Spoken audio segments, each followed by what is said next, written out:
Hi, everyone. I'm Elizabeth Harvey. I'm running for the 8th District Court of Appeals. Unfortunately, I have a primary, and I am not the endorsed Republican candidate. And I'm not happy about that, but that's the way things go. The one thing that I do want to tell you, though, is that the 8th District Court of Appeals, unfortunately, is probably one of the least respected courts in this state, appellate courts in this state. As an appellate practitioner, the one thing that bothers me most is the lack of experience on that bench. And as a result of that, we end up with some very bad case law. I had one, just as for an example, I had one common pleas judge come to me the other day, just fit to the tide, upset because one of his cases was reversed.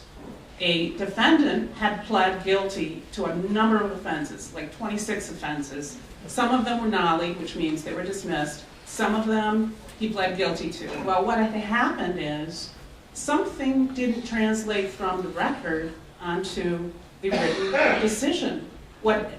And so what ended up happening is the written decision said that he pled guilty to certain offenses that he didn't plead guilty to. So what the Court of Appeals did, instead of allowing the trial court to take care of a Scribner's error, vacated the whole entire thing, sent it back down, and now this judge is going to have to try the case, which is a waste of time and money and resources. So, and the reason why this judge is going to have to try this case is because now that this defendant knows what kind of sentence he's going to get, he's going to try it. He's not going to try to plead it out again. So this is the problem that we face. I'm an appellate practitioner. I am on the Appellate Law Specialty Certification Board, where we certify attorneys as appellate specialists. There are no trials in the Court of Appeals. You have a 3-judge panel that listens to your case and decides the merits of it. But they do so, first they read your briefs, they decide what's going on there, then they hear oral argument, and then they make a decision. It is a court of review. And so you have to be very careful when you're looking at what the trial court did to be sure that people's rights have been respected, and to ensure that the case law that comes out of that is applied equally to everyone.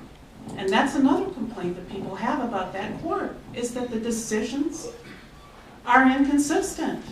And what that happens, really, more so than anything, when you don't have good communications amongst the judges. And when you get 12 egos up there, then it is a little bit difficult to communicate. I'm not the best speaker. I'm a much better listener. And I like to think I'm a much better,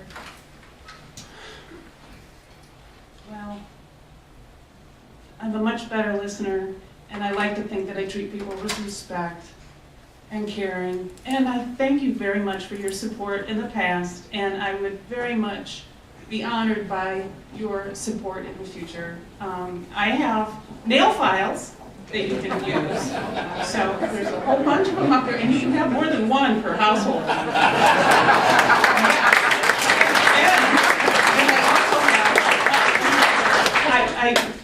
I have some beautiful yard signs, and actually, if you could help me get the information out, I would very much appreciate it. I have a sign-up sheet here in the front too, and I noticed some questions. I'll try to shut up first. I'm sorry, this gentleman in the back. Yeah, your opponent mentioned that the appellate court is where laws are made. Do you feel the same way, and why or why not? Laws are not made in the Court of Appeals. That's not your fault. Repeat the question. Oh, I Let's bring the apologize. mic up. Dr. Moore had offered to bring the mic up. I should have taken it off on it. But go ahead, Jim. Just repeat the No, that's question. okay. I'll Thank you. The question was, your opponent mentioned that the appellate court is where laws are made, and I wanted to know if you felt the same way, and then why or why not. Laws are not made in the Court of Appeals. Laws are made by the legislature. That's a distinction between the legislature, the courts, and the executive branch. The role of the Court of Appeals is to apply the law to the facts, and that's it. And sometimes you have to apply the law that you don't like, and you have to just follow the law. That's the bottom line. But with regard to the law, though, too, I mean, precedent, what they call precedent, comes out of the Court of Appeals. And that's the problem that we have been having in that 8th district, is an inconsistent precedent. And you don't want that. I mean, you've got to work together to come up with something. And you can disagree, that's fine. But it's about the law. It's not about me. I'm sorry. Yes? Mike around? Oh, you can come up here. Here, Mike. Thank you. Oh, yes. Yes. It's really two questions, Elizabeth. Yes. Could you explain to the group the extent of your appellate practice? How many cases have you briefed? How many have you actually argued before the Court of Appeals? And secondly, could you explain why or why not? I mean, is not having been a judge, not having sat on a municipal or common pleas bench, not an impediment to you as a Court of Appeals justice? Okay, sure. Well, here's the thing. There are 5 Democrats running, and then 2 Republicans. I'm the only candidate that has extensive appellate experience.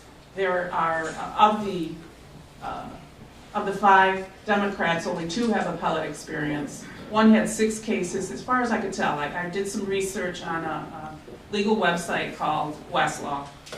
One person has six cases to their name. The last one was back in 1994. Another person had 3 cases. She is a clerk at the Court of Appeals. I clerked at the Court of Appeals. And as a practicing attorney, I've had, there are 25 cases out there with my name on them. 2 of them I argued that I didn't write the briefs. The rest, I was instrumental in writing the briefs. And I wrote a lot more briefs than that in my day too when it comes to the appeals, because a lot of people at my firm, I worked for Ulmer Byrne for 10 years as a litigator and as an appellate attorney. And a lot of people would come to me. I was the go-to person in the appellate law at that firm. And also, not being a judge, I think is a plus at this point. Sorry, Judge. I really do think it's a plus. It's because I have actually practiced in that court, and I know that there are some things that could be streamlined, that could be made much easier. I mean, it's all about justice. It's all about justice in its time.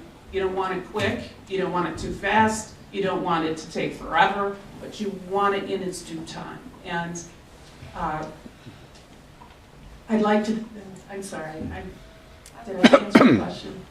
Yeah. Pretty good. Is it a disadvantage to living business? Disadvantage? No, not at all. Not at all. Because I like to think I'm a good writer, and I love to think I'm a good researcher. I mean, I've had some very interesting, complex cases in my experience, and I've had to go before different courts, federal courts, U.S. District Court of Appeals, the 6th Circuit, and I've had appeals in not just the 8th District, which is here in Cuyahoga County, but all around the state. And I had a case in the Supreme Court. I didn't get to argue it, but I did get to sit there and look at all the judges. So that was kind of a nice experience. Thank you. Thanks. Yeah, real quick question. I don't understand. Are there 3 Democrats and 2 Republicans going for 3 open slots? Oh. Or I don't understand what you're saying. Okay, I'm Are sorry. you going against the Republican? I'll explain it. Yeah, I'll explain it. Yeah, this is a primary in March. There are 4 seats that come open every 2 years. So, of 12 judges, there's 4 every 2 years. There are 4 seats. 2 of them are judges who are running unopposed. One person's name is Celebrese. The other person's name is Boyd. So, you know, no one's going to pull in those races. I learned in 2010 you don't run against a Gallagher. Well, you know, I already learned that the hard way. But anyway, there's 2 open seats. And when I say open, there's no incumbent. One judge retired because she had enough, and the other one was aged out at 65. So the seat that I'm running for is J.J. Sweeney, who is aged out. And there are 5 Democrats that are running in their primary, and then there's 2 Republicans running in our primary. Whoever wins those face off in November. For the one seat. For the one seat. What about The other seat, there's a woman named Eileen T. Gallagher, who's running for that seat in the Democrat side. And then there's also an attorney named, his last name's Campoli, who's running against her. There was no Republican who, I think we know how that one's gonna turn out, Do so. you get to pick and choose what seat to go after? Yes. Oh. Yeah. I thought this was a good seat. Has it served you to go on a lower court and then go into the appellate level? Only for the name's sake. I mean, that's the only thing that would have helped me out. I mean, I would have had to run the same circuit anyway. And that's really the only thing that would have helped. We'll take one more. I see right in the back.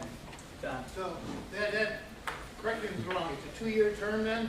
6. 6-year term? 6 years. Okay, with the egos that you say that you're going to face in that situation, do you think you have enough qualification to kind of smooth that situation out and work with the others? I have to tell you that back in, I think it was I kind of lost track, 1999, when I went to work for Ann Kilbane at the Court of Appeals. She had never sat as a trial court judge, but she went to the Court of Appeals. She was elected to the Court of Appeals, and I had so many people warn me that she was going to be a tyrant. I had a wonderful time. We had a great relationship. I like to think I can get along with people. It really is a matter of just treating everybody with respect. And you know, if people don't like me, I guess that's going to be okay too. I'll just carry on and I'll do my thing. And I think I better shut up now because Dom's sitting right here. But anyway, thank you everybody. I very much appreciate it.